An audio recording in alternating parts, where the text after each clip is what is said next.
Sabe uma coisa que eu detesto nesse universo infantil, adolescentes, crianças, sobre alimentação? Ou sobre qualquer tema? Que a gente adulto coloca na cabeça das crianças conceitos e valores que devem ficar na cabeça dos adultos. Vocês vão entender o que eu estou falando. Uma vez eu estava fazendo uma palestra e nessa palestra eu, ao mesmo tempo que conversava e falava com as pessoas, eu estava produzindo um pão de queijo de beterraba. Era um pão de queijo rosa. Era uma forma de incluir a beterraba na alimentação de crianças que não gostam de beterraba. Uma sugestão dessas, que tem um monte dessas receitas aí por aí afora e vocês vão ter no canal também. Mas o que me chamou a atenção foi na hora que eu chamei as crianças para virem experimentar o pão de queijo, todas vieram correndo, querendo experimentar, e foi pegando. Tinha uma menina que ela não devia ter nem 10 anos de idade, 8 no máximo. Ela virou, não era uma criança gordinha, nem muito magra, estava no peso ok. Ela virou para mim e falou assim: Capim, quantas calorias tem nesse pão de queijo?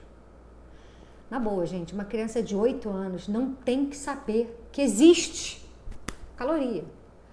Não é para uma criança de 8 anos saber o conceito de caloria e se preocupar, mais do que isso, pode até saber o conceito de caloria, mas não precisa se preocupar com isso. Isso não é uma questão para uma criança de 8 anos. Isso é uma questão para estar na cabeça dos pais, do pediatra, da nutricionista dessa criança. Não a criança ter que se preocupar com quantas calorias tem um pão de queijo que ela está indo comer nas minhas mãos.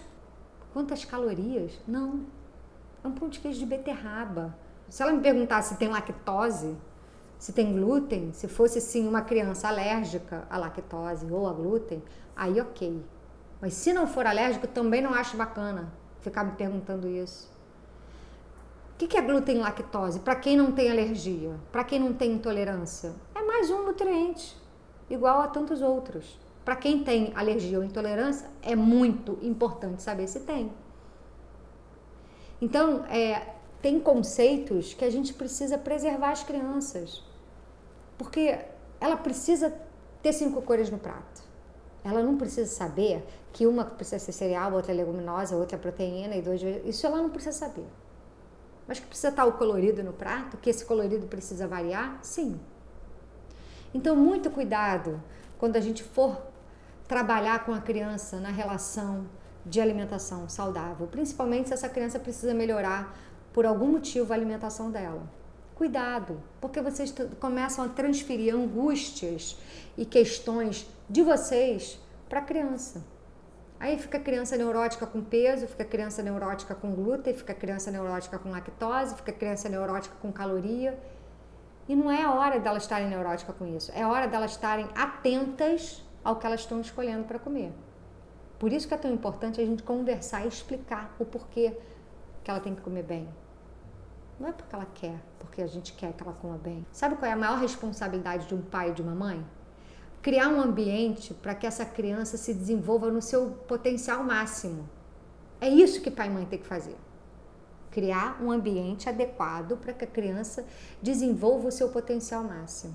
Qualquer coisa fora disso vai dar ruim. E na hora que eu não ofereço, que eu não disponibilizo, que eu não coloco os valores para que essa criança coma bem na mesa, valores, nutrientes, alimentos, preparações adequadas para ela se desenvolver, eu estou, como mãe, impossibilitando que meu filho se desenvolva no máximo potencial dele. Aí sim eu estou sendo uma mãe ineficiente. Responsabilidade é uma coisa, transferência é outra. E uma criança de 8 anos que se preocupa com quantas calorias tem um pão de queijo de beterraba, essa criança está sofrendo a transferência de alguém para ela em relação à alimentação, o que não é legal. Pensa como é que essa menina vai estar aos 18 anos, aos 20, aos 30 anos de idade. Vai virar uma neurótica, que só pensa em quantas calorias tem. E aí, cara, nessa eu me lembro de uma história. Posso contar? Pode. Tá grande. Não tem problema. Tá. Aí numa dessa eu me lembro de uma outra história.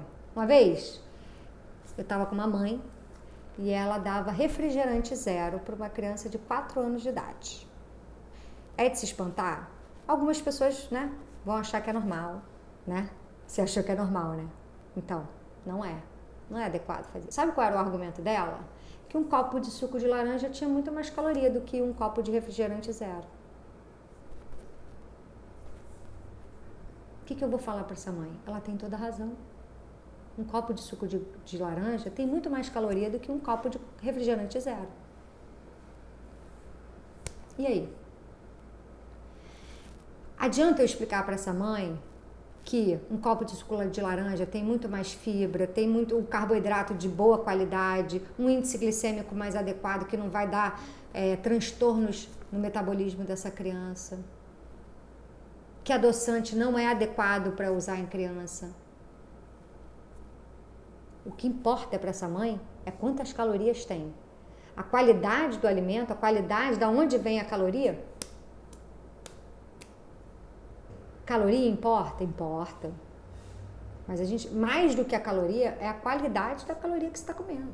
Faz sentido esse argumento? Ah, mas refrigerante tem menos caloria do que um copo de suco de laranja? Se alguém tiver um argumento bom para me convencer do porquê é melhor tomar um copo de refrigerante zero do que um copo de suco de laranja, escreve aqui.